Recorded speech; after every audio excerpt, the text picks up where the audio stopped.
Live, News 8's Good Morning Connecticut starts now. Budget battle, the fight continues. Happening today, State House lawmakers voting on a plan to cover a nearly $1 billion deficit. Plus, a marijuana meeting. One group trying to shape a statewide discussion about pot, what it hopes to accomplish. All right, good morning, everybody. It is 6:30 on this Friday. We are so happy you're ending the work week with us. Good morning. I am Keith Kuntz. Good morning, Keith. Good morning to all of you. I'm Laura Hutchinson. Happy Friday. Looks like it's going to be a quiet start to this day, but there could be a rumble on the ride home. Yeah. Kind of a quiet start, but a loud finish, Laura, with some thunder coming through. Good morning, everyone. Happy Friday. The sky is changing out there as the hours go by and not in a good direction. More clouds moving into Middletown now. Some of you seeing a little bit of sunshine out there.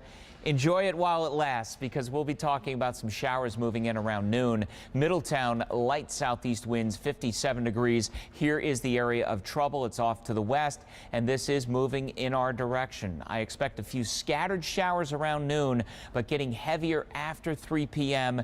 with thunder 5 to 8 p.m. coming up later in the day today. So the planner starts okay with quite a few clouds. Temps getting up to 60 by 9 o'clock. 60s today, showers for the afternoon, but Teresa, it all shapes up nicely for tomorrow. I'll show you that at 6:45. Okay, Gil, thank you for that, and good morning, everyone. If you are leaving the house right now, you are in great shape. You'll see trains and planes are on time and on schedule. If you have an early flight at Bradley, no worries about the construction along Route 20 at the connector. That has wrapped for the morning. It's not going to slow you down. Take a peek at our morning drive times. Well, they are right where they should be. New London to New Haven at 66 miles per hour will take you around 41 minutes, and that's looking good. We'll break it down a little further for you. New London to Old Saybrook is a 16-minute ride. Old Saybrook to Guilford will take you around 14 minutes right over the bridge, and then Guilford to New Haven looks good at 12 minutes. Meanwhile, the map is showing plenty of green speed data. Green is good. Real easy ride for you there, and then we'll just take a peek. That shouldn't be in there. We'll take a peek at Long Wharf here. This is what you're dealing with when you head out the door, so a pretty good time to go ahead and start your Friday. Check the cameras at WTNH.com. Keith, over to you. Teresa, thank you. Happening today, the state budget battle continues.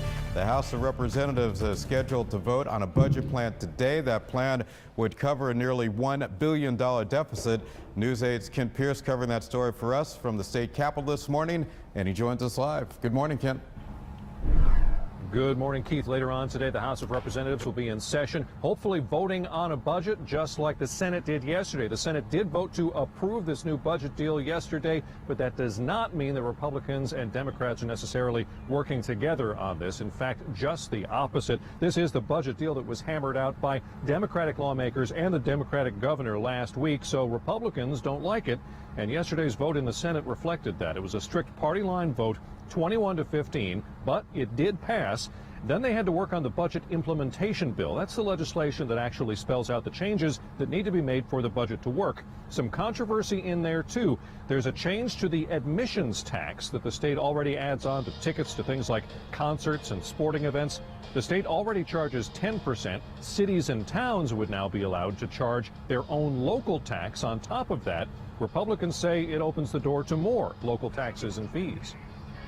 This would give them at local option an opportunity to raise additional money through an admissions tax of up to 5%. It just shows all the hidden little gems, the hidden little tricks that are inside this bill that we have to seek out.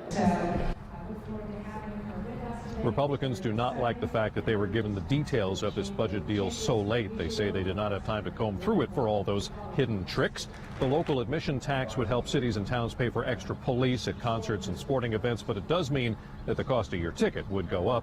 The state is also allowing the city of Hartford to keep all of the state's 10% on any tickets to events at the Dunkin' Donuts Stadium, hopefully helping the city of Hartford pay for the beleaguered new home of the Hartford Yard Goats when that stadium eventually does open. The House of Representatives again coming into session today to try to do what the Senate did yesterday, passing the new state budget. Live in Hartford at the Capitol, I'm Kent Pierce. Back to you.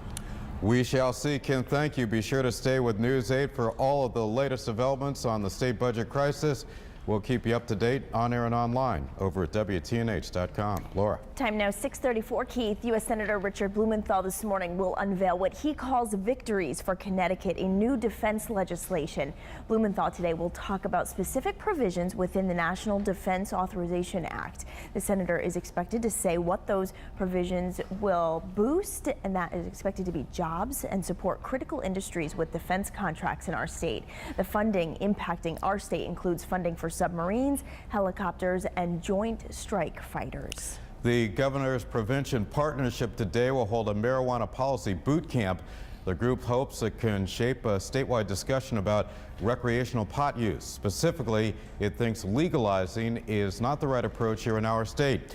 The group believes legalizing marijuana use for adults will put it in the hands of more young people. And here's a look at what we're watching this morning. Congressional lawmakers in the House are on track to approve 18 bills to curb the nation's drug abuse crisis.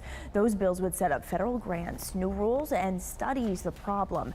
Congress will not decide until later this year exactly how much money it will provide. The legislation hopes to stop the misuse of prescription painkillers and heroin. The Senate Armed Services Committee seconding its call for women to register for the military draft. It says women should be required to sign up with the Selective Service beginning in 2018. That committee says when the Pentagon got rid of gender-based restrictions in combat roles last year, it erased any justification for keeping women from registering. A House committee last month also put up a provision requiring women to register. And it appears a bill to advance emergency funding to battle the mosquito-borne Zika virus is moving forward. A senior Senate Democrat says there is a deal for $1.1 billion that is expected to get sweeping support in a vote next week. That is smaller than President Barack Obama's request for $1.9 billion. The Obama administration requested those emergency funds in February. And 2 more Connecticut women have tested positive for the Zika virus. According to the Connecticut Department of Public Health, 1 woman who was 9 weeks pregnant tested positive after returning from the Dominican Republic. The other woman got the virus while in Puerto Rico. So far, 6 people from Connecticut have tested positive for the Zika virus. 4, though, have fully now recovered. New this morning, the Ringling Brothers and Barnum and Bailey Circus is in Hartford this weekend, and for the very first time, the greatest show on earth will not include these guys. We're talking about the elephants. The shows in Hartford will be the first without the elephants. They have since retired them to a permanent home in Florida. All right, no Florida weather today?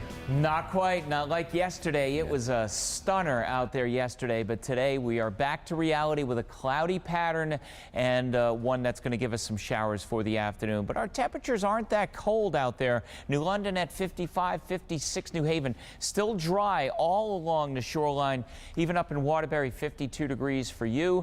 It's going to change, and I think this may impact some of you planning to take recess outside for the middle of the day, but at least waiting for the bus this morning.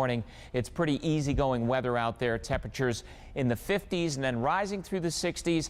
After school activities, I think a lot of towns are going to have to deal with a backup plan because there will be some showers coming through. Teresa, I got an email from Steve Walsh who's reminding me a lot of proms are on this evening. Oh, that's right. Oh, it's going to be tough. It's going to be boring, I isn't know, it? with the showers moving through. That's not good hair. Oh, girls, I'm sorry to hear that. All right, hey, good morning, everyone. The roadways right now look pretty nice. We're really not dealing with too many delays. You'll notice lots of green speed data. However, it's different when you move down to Lower Fairfield County. We're getting reports of an accident on the Parkway. It's not on the map, but you'll notice the red speed data. It's right in front of the Trumbull Mall, that exit by the southbound side. So if you're heading that way, I would definitely take 95. Sure, you're going to stop through Bridgeport, but it's going to be quicker and you can avoid the accident scene there. We are building volume here in New Haven as you cross over the Pearl Harbor Memorial Bridge. Same situation in Waterbury, not in this camera shot, but a little further up by 25A. That's where we're seeing some stop and go, but right by the mall here, you're fine. Westbound looks fine. Middlebury, Southbury, Newtown, and Danbury. Keith and Laura, we'll send things back to you. Teresa, thank you. One company wants you to be able to take a picture with just the blink of an eye. Ahead technology of the future that would allow you to capture everything you see. That is a crazy story. Yeah. I know. You're going to want to stick around for that one. Let's say good morning to everyone in Prospect, Westbrook, and Ledyard. Right now, here's a live look at Middletown. If you're waking up there, wherever you're waking up, don't forget that umbrella. All right, Gil coming up with his complete forecast, but coming up right now, here's the chief with our pet of the week. I'd like you to meet Willow, who is 1 year old and part bulldog, walks perfectly on a leash, loves to play with toys. We understand is a little cuddle bug who was left at the shelter. And how about this face right here? Aren't you pretty? Hey, call our friends at the New Haven Animal Shelter and give Willow a home, 203-946-8110.